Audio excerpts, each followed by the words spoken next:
तू ही रे माझा मितवा या मालिकेच्या आजच्या भागाचे लेटेस्ट त्याचबरोबर इंटरेस्टिंग अपडेट आपण आपल्या आजच्या या व्हिडिओमध्ये जाणून घेणार आहोत. चला तर मग अजिबात वेळ वाया न घालवता सुरुवात करूया आपल्या आजच्या व्हिडिओला. तर आजच्या भागात आपण पाहतो की नमुताई म्हणत असते, पण आज असं वाटत नव्हतं का त्यांना काहीतरी सांगायचं होतं, पण सांगता सांगता ते गप्प बसले. इशू तुला काय वाटतं? इशू म्हणते, ताई मला फक्त एवढंच माहिती आहे की बाबांना माझं आणि राकेशजींचं लग्न बघायचं आहे, ही त्यांची इच्छा आहे आणि त्यामुळे मी माझ्या बाबांची इच्छा पूर्ण करणार. त्यासाठी मी राकेशजींबरोबरच लग्न करणार. बस. त्याबरोबर आता लगेचच आत्या ईश्वरीला म्हणायला लागते, अगदी योग्य बोललीस ईश्वरी. हे बघ, लग्नाच्या ज्या गाठी असतात ना त्या स्वर्गात बांधून आलेल्या असतात आणि विधिलिखित जे असतं ना तेच घडतं शेवटी. आपलं नशीब कोणीही बदलू शकत नाही.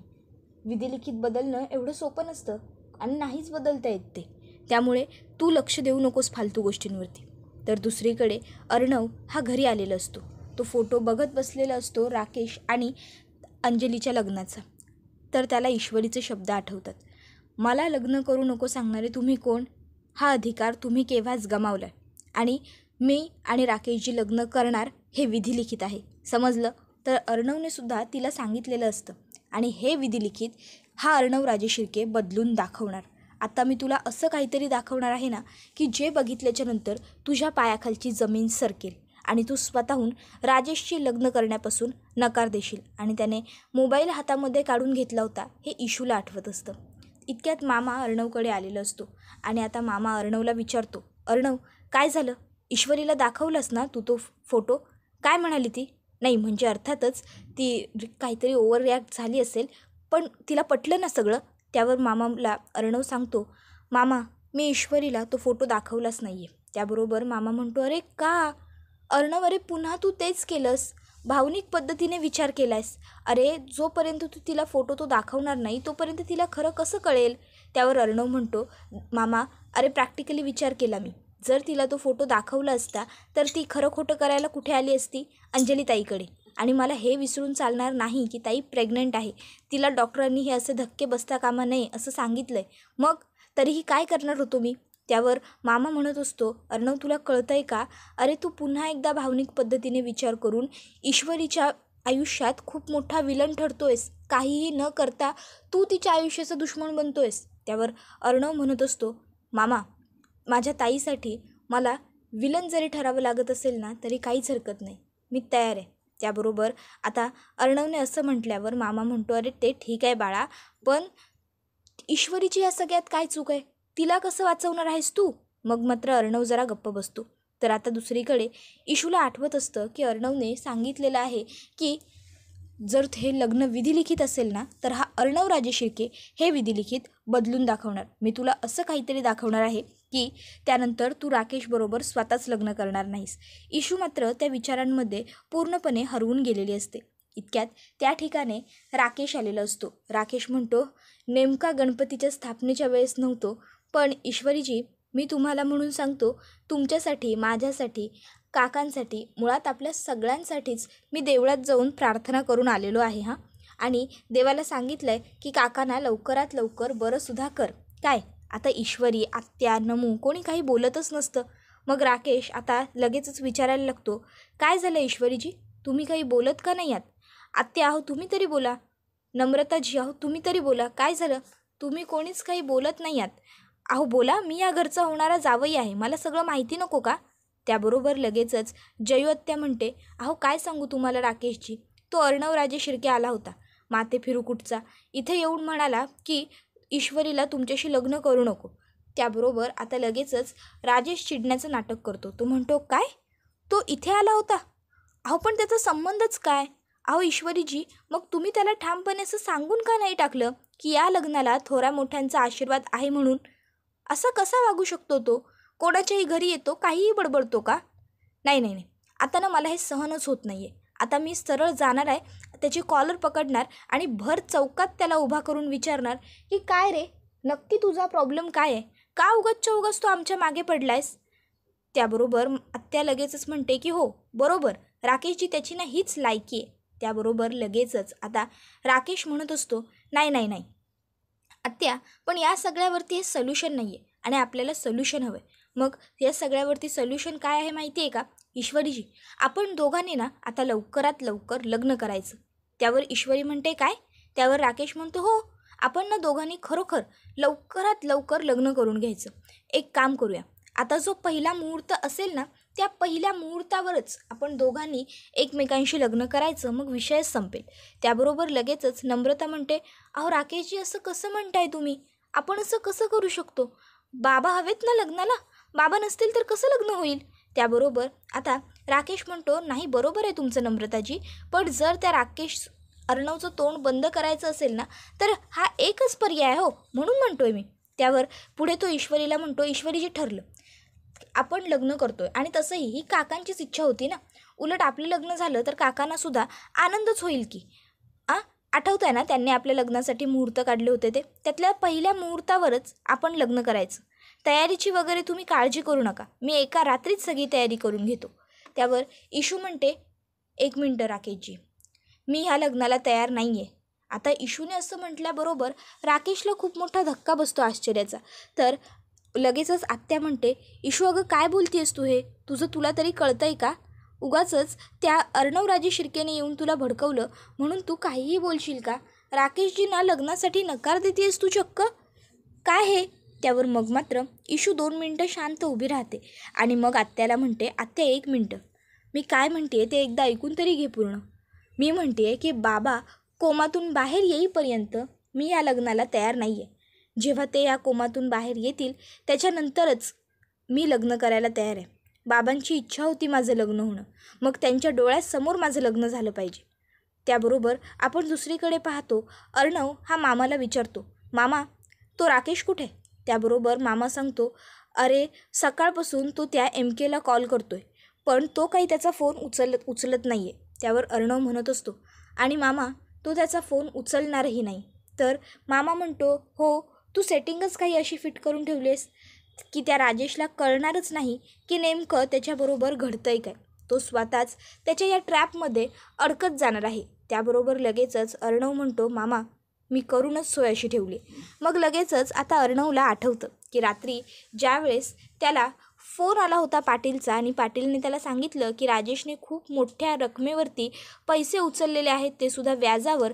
त्यावेळेस लगेचच त्याने त्या MKला कॉल केला ज्याला ते पैसे राजेशने दिले होते आणि मग त्याला सांगितलं हॅलो.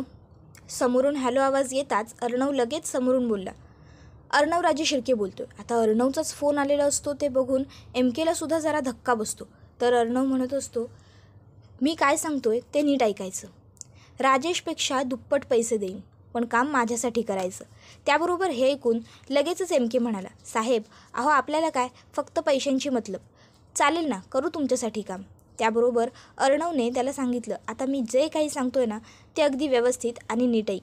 मग त्याने MKने अर्णवचं सगळं बोलणं अगदी व्यवस्थित ऐकलं आणि म्हणाला ठीक आहे साहेब, तुम्ही जसं सांगताय तसंच होईल. त्या राजेशचं कोणतंही काम होणार नाही. त्याबरोबर अर्णव म्हणतो व्हेरी गुड. त्याबरोबर पुढे तो विचारतो की सर पण तुमचं पेमेंट कधी होईल? त्याबरोबर अर्णव त्याला सांगतो फोन ठेव, पेमेंट ट्रान्सफर करतो आहे. त्यावर तो म्हणाला की ठीक आहे सर. आणि मग त्याने फोन कट केला आणि बघतो तर काय लगेचच त्याच्या फोनवरती पैसे येतात सुद्धा. तो म्हणतो अरे वा, खूपच चांगली गोष्ट झाली ही तर. त्याबरोबर आपण दुसरीकडे पाहतो की इथे आता अर्णव हा मामाला म्हणत असतो मामा काळजी करू नकोस, मी अंजलीताई आणि मिस इंदौर दोघींनाही या वाईट वेळेतून वाचवणार. आत्तापर्यंत ही लढाई फक्त एका बिझनेसमन आणि क्रिमिनलमध्ये होती, पण आता नाही. आता मी त्या क्रिमिनलच्या विरुद्ध जाऊन लढतो की नाही ते तू बघशील. त्या राजेशला कळणारही नाही की मी त्याच्यासाठी कुठला ट्रॅप आखला आहे आणि तो कसा त्या ट्रॅपमध्ये अडकत जातो आहे हे सुद्धा त्याला समजणार नाही. त्याने अर्णवराजे शिर्केबरोबर पंगा घेतला आहे ना, आता त्याला कळू देत की अर्णवराजे शिर्के काही चीज आहे. तर दुसरीकडे आपण पाहतो की इथे आता इशू राकेशला म्हणते राकेशजी मला वाटतं तुम्ही माझ्या फैसल्याचा आदर कराल. राकेश म्हणतो अहो पण तुमचे बाबा कधी शुद्धीवर येतील, कोमातनं कधी बाहेर येतील? त्याबरोबर आता लगेचच त्याचं हे रूप पाहून सगळ्यांनाच जरा आश्चर्य वाटतं, सगळेच त्याच्याकडे पाहायला लागतात. मग तो म्हणतो अहो म्हणजे मला म्हणायचं आहे की कधी शुद्धीवर येतील, त्यांना शुद्धीवर यायला किती वेळ लागेल, आपल्याला अजून काही आयडिया नाही आहे ना.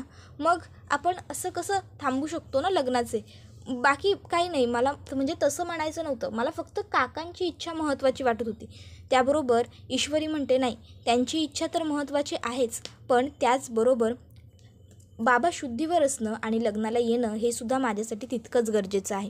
त्यामुळे जोवर बाबा शुद्धीवर येणार नाही तोवर मी हे लग्न करू शकत नाही. मग त्यासाठी मला अगदी काही दिवस थांबायला लागू दे, महिने थांबायला लागू दे किंवा वर्ष थांबायला लागू दे, मी वाट पाहायला तयार आहे.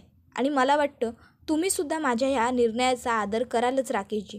बरोबर बोलते ना मी. त्याबरोबर राकेशला खूप राग आलेला असतो, पण तोंडावर तो दाखवत नाही आणि म्हणतो जरूर. त्यानंतर आता लगेचच आत्या ही नमूला म्हणते, नमू चल आपण एक काम करू, आपण ना नैवेद्याची तयारी करायला घेऊ. त्यावर नमू म्हणते हो, आणि मग ते दोघीही तिकडनं जातात. त्याबरोबर आता इथे इशू ही गणूबाप्पाचे समोर हात जोडून उभी असते आणि गणूबाप्पाला प्रार्थना करते, गणूबाप्पा माझ्या बाबांना लवकरात लवकर बरं वाटून जाऊ दे, त्यांना शुद्ध येऊ दे आणि पुन्हा ते पूर्वीसारखे होऊ दे. मी तुझ्यासमोर हात जोडते, माझे बाबा लवकरात लवकर मला परत दे रे गणूबाप्पा. आता इकडे इशू नमस्कार करत असते, तर राकेश मात्र ईश्वरीकडे रागाने बघत असतो. आणि आता राकेश हा विकृत पद्धतीने मनातल्या मनात म्हणत असतो की काय तर म्हणे बाप शुद्धीवर येत नाही तोवर लग्न नाही करायचं. आता तो म्हातारा कधी शुद्धीवर येईल ते काय माहिती कोणाला. तर दुसरीकडे आता मामा अर्णवला विचारत असतो, अर्णव नक्की तू हे सगळं करणार आहेस का? त्यावर लगेचच अर्णव म्हणतो, हो मामा, मी हे करणार म्हणजे करणारच, कारण मला आता मिस इंदौरसाठी आणि ताईसाठी हे करावं लागेल. आता त्या राकेशला सुद्धा कळू देत ना की तो कसा त्याच्या स्ट्रॅपमध्ये अडकत चाललाय ते. इतक्यात आता अर्णवला फोन येतो पाटीलचा. तर अर्णव पाटीलला विचारतो, पाटील सगळं काही व्यवस्थित चालू आहे ना? तर पाटील म्हणतो, हो साहेब, सगळं अगदी व्यवस्थित चालू आहे. तो निघाला आता इकडनं, पण पुढची तयारी आपल्याला पटापट करावी लागणार आहे. मी सगळं अरेंजमेंट करतो, कारण वेळ थोडा आहे आपल्या हातात. त्यावर अर्णव सांगतो, हो बरोबर बोलतोयस तू. एक काम कर, तुझ्या मदतीला त्या MKला सुद्धा बोलव, म्हणजे तुम्ही दोघंजण मिळून सगळं पटापट कराल. त्यावर लगेचच पाटील होकार देतो आणि फोन कट करतो. त्याबरोबर अर्णव म्हणत असतो, मामा बघतो आता मी काय करतो ते. त्यावर मामा अर्णवला म्हणतो, जे काही करशील ते व्यवस्थित आणि सांभाळून करशील अर्णव. तर लगेचच आता इथे ह्या दोघीजणी मोदक बघायला आलेले असतात. मामी म्हणत असते, गप्पा मारता मारता इतके बिझी झालो आपण की मोदक बघायला आलोच नाही. त्यावर लावण्या म्हणते, हो ना, खरंच ताईंनी हे स्टीम करायला ठेवलं आणि आपण बाहेर निघून गेलो, त्या खोलीत गेल्या आणि आपण इकडे गप्पा मारत बसलो, कळलंच नाही हो किती वेळ निघून गेला ते. मग त्या दोघी मोदक उघडतात आणि बघतात तर काय, मोदक फुटलेले असतात. मामी म्हणते, अगं लावण्या सगळे मोदक फुटले. लावण्या म्हणते, मग आता आपण काय करायचं? खूप मोठी गडबड झाली आहे मामी. त्याबरोबर मामी म्हणते लावण्याला, एक मिनटं गप्प बस, तू ओव्हर पॅनिक करू नकोस. ऐक माझं, आता आपण काय करायचं, आपण बाहेरून मोदक मागवायचे, पण कोणाला कळता कामा नये. त्यावर ती म्हणते, ठीक आहे मी बघते, तुम्ही काळजी करू नका. ती लगेचच मधुरास किचन म्हणून एका किचनमध्ये कॉल करते आणि मला मोदक हवे आहेत, ते सुद्धा 50 असं सांगते. त्याबरोबर लगेचच इकडे ती बाई म्हणते, सॉरी मॅडम, आमच्या इथून 50 मोदक येणं शक्य नाही आहे, कारण ऑर्डर्स खूप होत्या मोदकाच्या, त्यामुळे मोदक संपले. त्यावर लावण्या म्हणते, अहो असं काय करताय, हे बघा मी तुमच्या किचनचं खूप नाव ऐकलं होतं म्हणून मी कॉल केला आहे, आणि हवं तर मी तुम्हाला तिप्पट पैसे देते, पण प्लीज मला मोदक हवेत, प्लीज.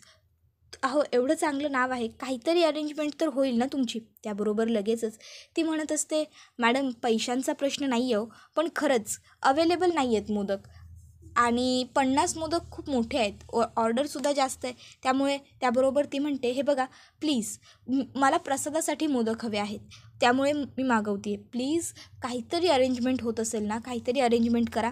त्याबरोबर ती म्हणते की ठीक आहे मॅम, मी जर प्रसादासाठीच तुम्ही म्हणताय तर काहीतरी अरेंजमेंट करते. त्यावर ती लगेचच म्हणते, ओके डन, मी तुम्हाला पत्ता पाठवते आणि बंगल्याचं नावही पाठवते, त्या बंगल्याच्या मागच्या बाजूने डिलिव्हरी पोहोचली पाहिजे, ओके. त्यावर लगेचच समोरून ती व्यक्ती म्हणते की येस मॅम चालेल, बंगल्याच्या मागच्या बाजूने तुम्हाला डिलिव्हरी मिळून जाईल. मग लगेचच आता लावण्या फोन कट करते.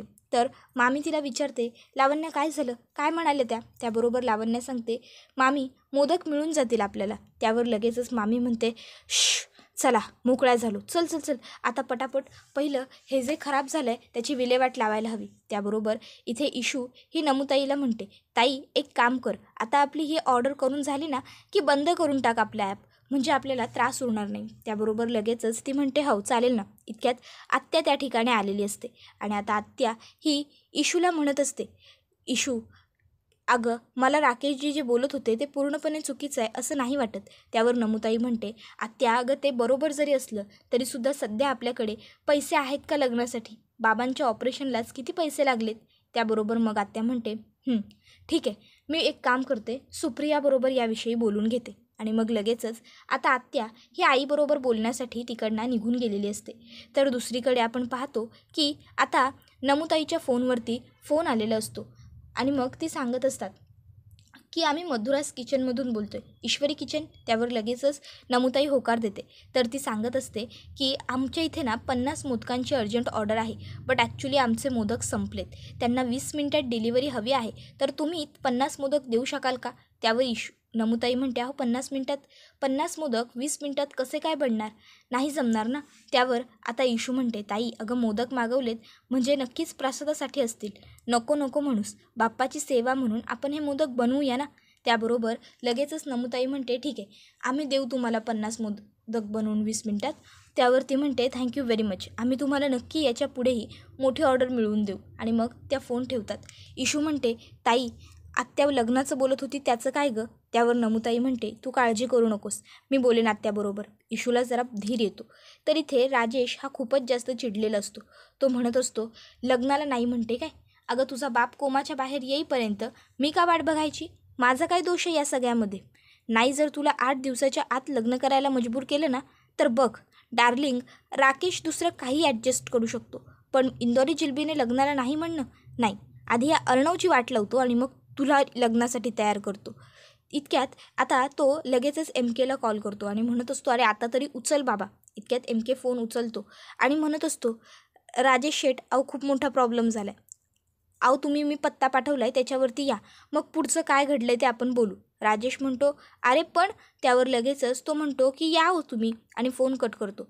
राजेश म्हणतो, एकदा का माझं काम होऊ दे मग बरोबर बघतो याच्याकडे जरा. तर इथे आता इशू ही खूपच जास्त खुश असते आणि आता ती गणूबाप्पाकडे हात जोडून प्रार्थना करत असते. गणूबाप्पा खरंच तुझे खूप खूप आभार. अरे शेवटी नैवेद्याचे मोदक हे तू माझ्याकडून बनवून घेतलेसच, तुझा प्रसाद वेळेवर माझ्याकडून पोहोचला याच्यातच माझं समाधान आहे, मी खूप खुश आहे. इतक्यात आता अर्णव हा घरी आलेला असतो म्हणून लावण्या ही आवडीने त्याला प्रसादाचा मोदक खायला देते. यार प्रसाद. त्याबरोबर अर्णव मोदक घेतो आणि चव करतो. लगेचच त्याला ईश्वरीची आठवण येते आणि तो म्हणतो, ही चव मिस इंदोरच्या हातची आहे. आता हे ऐकून लावण्याच्या चेहऱ्यावर 12 वाजतात तर अर्णवला मात्र खूपच आनंद झालेला असतो. तर इकडे राकेश विचारतो, काय प्रॉब्लेम झाला आहे रे?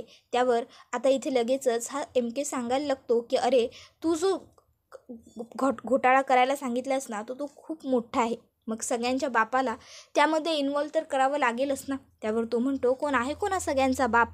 त्याबरोबर लगेचच आता अर्णव मागे फिरतो. तर आता अर्णवला त्या ठिकाणी बघून राकेशला खूप मोठा धक्का बसतो. त्याबरोबर हा व्हिडिओ इथेच संपतो. व्हिडिओ आवडला तर व्हिडिओला लाईक करा, चॅनलवर नवीन असाल तर चॅनलला सबस्क्राईब करा आणि बेल आयकॉन आठवणीने प्रेस करा, जेणेकरून तुम्हाला पुढच्या प्रत्येक व्हिडिओचं नोटिफिकेशन मिळत जाईल आणि सर्व व्हिडिओंचा आनंद हा अगदी उत्तम पद्धतीने घेता येईल. चला तर मग मित्रांनो, आजच्या पुरते इथेच थांबूया. पुढचा व्हिडिओ येईपर्यंत टाटा बाय बाय, धन्यवाद, take care all of you.